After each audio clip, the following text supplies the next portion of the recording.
وصباح الخير ومساء الخير على حسب الوقت اللي هتشوف فيه الفيديو ده. النهارده هنتكلم مع بعض عن النقط الايجابيه والسلبيه عند نادي الزمالك، وازاي ان احنا نعالج النقط الايجابيه عند الزمالك ونحولها الايجابيه لصالحنا احنا.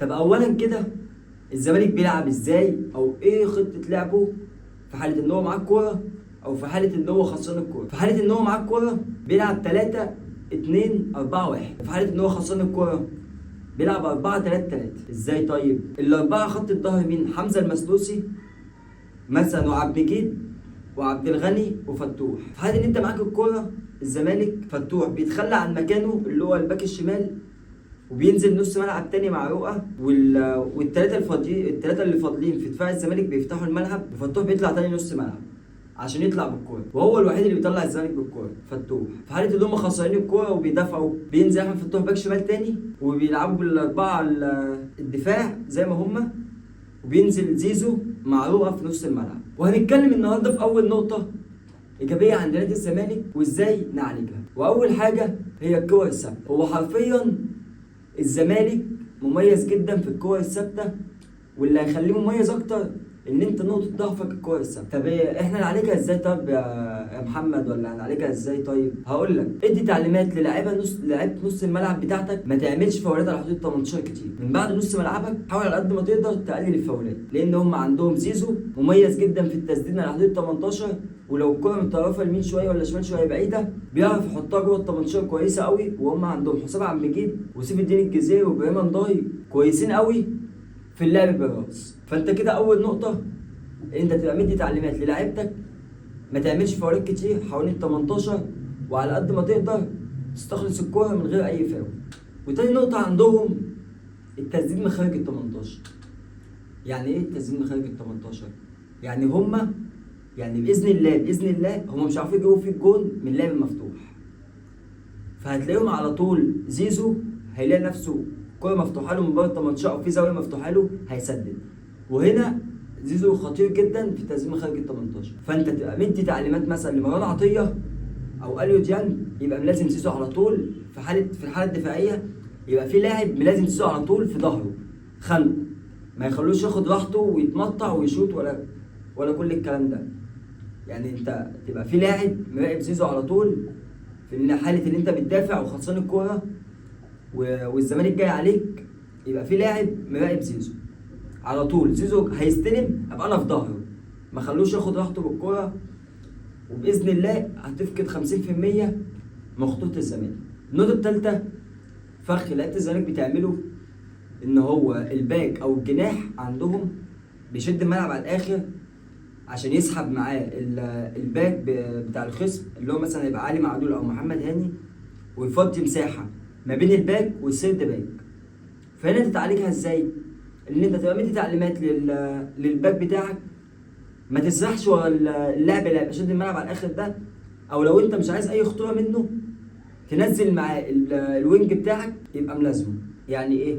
يعني مثلا دلوقتي نيمار هيبقى هو مثلا الباك اليمين عند الزمالك وجنبه زيزو، فنيمار هيشد الملعب على الاخر عشان انت الباك بتاعك يطلع يغطي عليه او اللي يقف معاه، فهتلاقي في مساحه فضيت ما بين الباك والسيرد باك بتاعك، هيروح زيزو داخل مستغل المساحه ديت اللي هو يستلم بقى، يلعب عرضيه، يلعبها لبره، اي حاجه.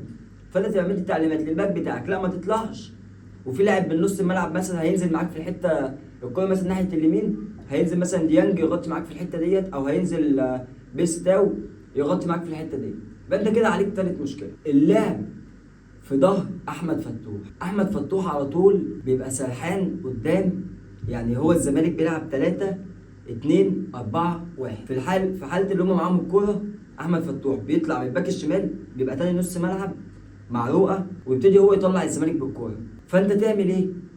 خلي لاعب ملازم احمد فتوح، ما يخليش احمد فتوح اللي يطلع الزمالك بالكوره، وانت هتشوف كوارث في دفاع الزمالك. زيرو طلع بالكوره، ما عندهمش اي اساسيات ان هم يطلعوا بالكوره. مفيش ولا لاعب هيعرف يطلع الزمالك بالكوره من تحت، الا بقى لو هم نزلوا زيزو يستلموا الكوره من تحت. لو انت مثلا حاولوا يطلعوا بالكوره مره واثنين وثلاثه وانت ماسك فتوح وهم مش عارفين يطلعوا بفتوح، فيضطر مين اللي ينزل؟ زيزو. عشان زيزو ينزل يستلم الكوره بقى هما خسروا زيزو في الهجوم، وانت استفدت، انت ريحت لعيبتك في الهجوم. اول ما زيزو ينزل ويطلعهم بالكوره هيكونوا هما فقدوا 50% من قوتهم في الهجوم. فيبقى انت هنا ايه؟ قفلت على فتوح، ما خليتوش يطلع بالكوره. زيزو ما نزلش بقى يطلعهم بالكوره من تحت. الضغط الامامي بتاعك اللي انت بتعمله كويس جدا ببيرسي تاو وحسين الشحات وكهربا، تستخلص الكوره من قدام. وانت كنت لسه جايب جون في الاتحاد بنفس الطريقه، الضغط من قدام وانك تستخلص الكوره والتحول الهجومي بتاعك سريع. وحاول على قد ما تقدر المكان اللي هتخسر فيه الكوره هو ده يبقى نفس المكان اللي هتدافع منه. يعني انت خسرت الكوره في التلت الهجومي بتاعك، بتضغط على الزمالك من قدام لحد ما يستخلص الكوره، او تأمن ظهرك وبعد كده تبتدي كل واحد يرجع لمكانه. بمعنى اصح ازاي؟ يعني دلوقتي محمد هاني خسر الكوره قدام في الهجوم، ما يسيبش الكوره ويرجع يغطي مكانه ورا، لا انت تعمل فاول او تستنى لما الكوره تطلع بره. المهم ان انت تبقى امنت اللعب وبعد كده ارجع لمكانك، لان هم في التحولات مميزين جدا. اللعب في ظهر احمد فتوح ظهره شوارع، ما بيرجعش يدافع كتير، لان هو في خطه اسوريو الجديده هو بيلعب تاني نص ملعب. في حاله ان انت معاك الكوره، في حاله ان انت معكش الكوره بيرجع في الجناح في الباك الشمال بتاعه. في حاله ان انت معاك الكوره الزمالك وخط الكوره بيرسي تاو، المكان دوت هيبقى فاضي بتاعه على طول. ولو في مدافع دخل يغطي على بيرسي تاو فساب مكانه في قلب ال 18 فاضي. عندك دي بتاعت حسين الشحات وكهربا. وانا لسه كنت بتكلم في الفيديو اللي فات ان عاجبني قوي التفاهم اللي ما بين بيرسي تاو وما بين كهربا وحسين الشحات. الخط الامامي كله متفاهم معاه، فانت يبقى عندك تعليمات اللي انت تلعب كتير في ظهر احمد فتوح، لان هو اللاعب الكوير عندهم بعد زيزو. يعني ايه؟ يعني احمد فتوح ما تعتبروش باك شمال، احمد فتوح بيلعب معاهم تاني نص ملعب وبيزيد كتير قدام ناحيه الشمال. يعني في حاله اللي هو طلع الزمالك بالكره خلاص من نص الملعب فهو بيطلع يلعب باك شمال. فانت يبقى عندك تعليمات انك تلعب في ظهره، وهتستغلها النقطه دي كويس جدا ببيرسي تاو اللي فايق وفت قوي ولياقته البدنيه كويسه. وابرز بقى نقطه سلبيه عندهم واللي انا من وجهه نظري باذن الله كولر هيقراها وهتفتكروني بعد الماتش الاهلي هيجيب جون منها، هي ايه؟ هي مثلا ان علي معلول زايد بالكوره. استنى اشرحها لك على البورد.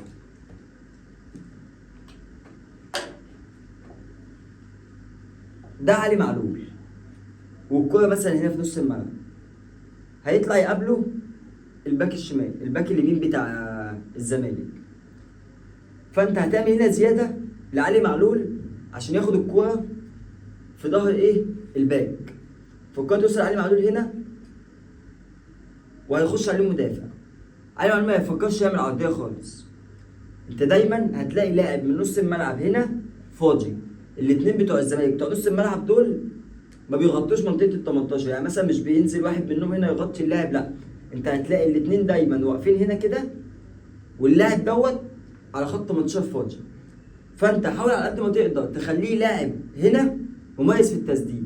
اذا كنت بقى هتلاعب القندوسي او هتلاعب قفشه فهو هنا يبقى عنده تعليمات بالتسديد على طول من لمسه واحده، وما يتفزلكش ويوقف الكوره ويحاول يلعبها لواحد تاني ولا كده، لا انت الكوره هتجيلك مثلا ده هيغطي هنا، الكوره تتلعب على بره، يبقى عندك تعليمات بالتسديد من هنا على طول. الكوره تجيلك انت سدد على طول، قدامك الزاويه كلها مفتوحه، مفيش اي حد يبقى مغطي عليك. فدي نقطه اتمنى ان كولر يكون بيتكلم عليها ايه مع اللعيبه. وفي نهايه الحلقه هقول لكم التشكيل المتوقع من وجهه نظري والنتيجه باذن الله اللي انا متوقعها للماتش. هنبتدي في خط الدفاع. طبعا حارس المرمى معروف ان الشناوي. في خط الدفاع من اليمين للشمال محمد هاني وياسر ابراهيم، عبد المنعم، علي معلول. خط الوسط اليو ديانج، مروان عطيه، القندوسي. في اليمين بيرسي تاو، وفي الشمال حسين الشحات، وفي خط الهجوم كهربا. انا ما اظن مفيش اي حد هيختلف معايا على التشكيل دوت، الا بقى لو في حد عايز قفشه يلعب مكان القندوسي، وانا مش شايف ان احنا محتاجين قفشه. ممكن نحتاج قفشه الشوط التاني مثلا اللي هو يقف على الكوره ولا اي حاجه على حسب سير الماتش.